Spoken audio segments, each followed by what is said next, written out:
اون چطوری روی شونت دست گذاشته؟ چرا انداختی؟ اون چطور به دست زده؟ میخوای بکشیش؟ آره زندش نمیذارم.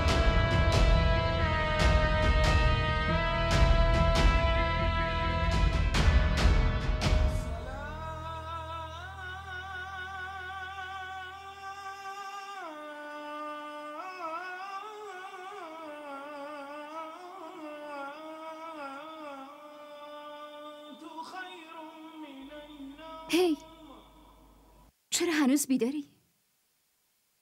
خوابم نمیاد. خواب همیشه میاد، اما اگه بیدار بمونی یعنی یه دلیلی داره.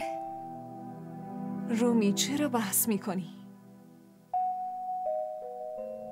فهمیدم تو به خاطر ازدواجت آشفته شدی. اصلا نمیفهمم. اونو حتی نمیشناسم، درستم ندیدمش. یعنی چه اخلاقی داره؟ عادتهای ما به هم میخورن یا نه؟ هیچی نمیدونم.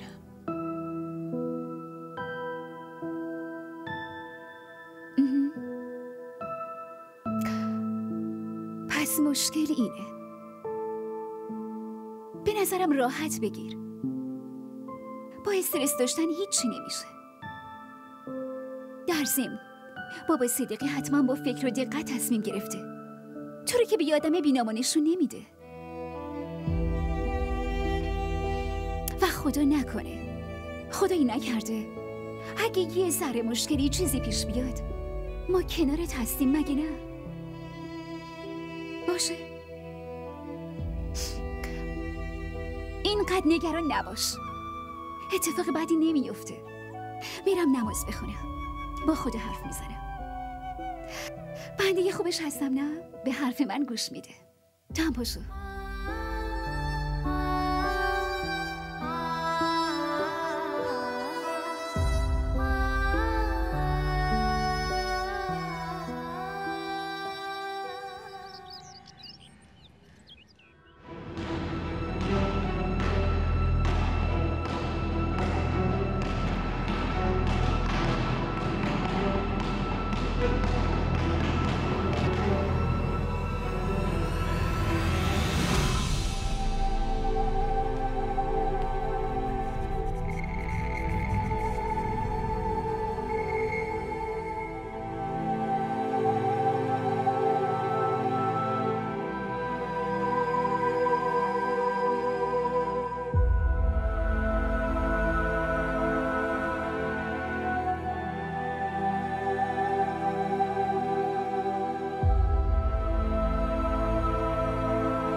تو چطوری اومدی اینجا؟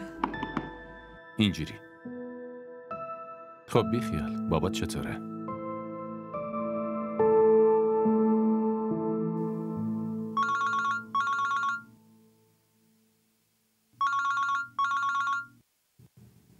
الو.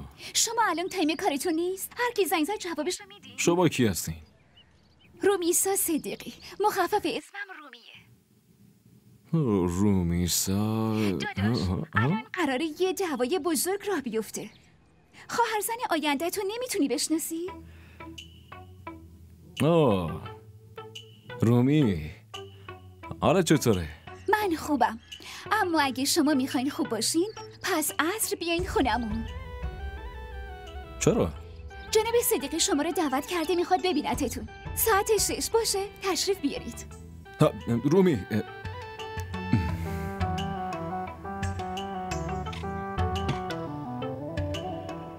خیلی یهویی در مورد بیماریش فهمیدیم. نمیدونیم که چی کار کنیم و چطور. خب از یه دکتر خوب وقت ملاقات میگیریم و میبریم معاینش کنن.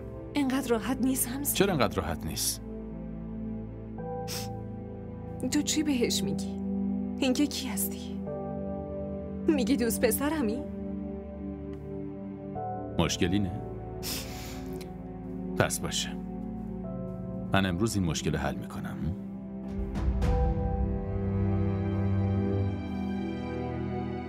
به کی زنگ میزنی؟ به بابام. بهش میگم امروز بره خونتون خواستگاری. حداقل یه آشنایی اولیه پیدا میکنیم. حمزه لطفاً الان وقت شوخی نیست. خب برای منم این چیزا شوخی نیست حنا. در واقع این اشکایی که داره از چشمات میاد، میخوام برای پاک کردنشون این کارو بکنم. قسم میخورم اگه دلیل اشکات یکی دیگه میبود آتیشش میزدم.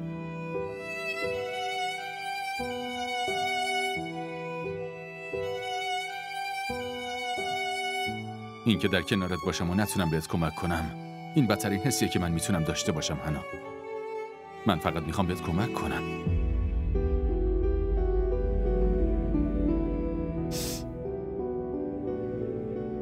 تو میخوای به من کمک کنی؟ خودت چی فکر میکنی؟ پس یکم زمان بده لطفاً. صبر کیا درد सा है तेरी चौखट पे बैठे रहे भोले हम भोले तुम और ज़माने की सुनते गए मेरी तूने ना सुनी कभी क्यों मैं तुमको पुकारूं आंसू बैठे कैद पलकों पे कैसे इनको बहाऊं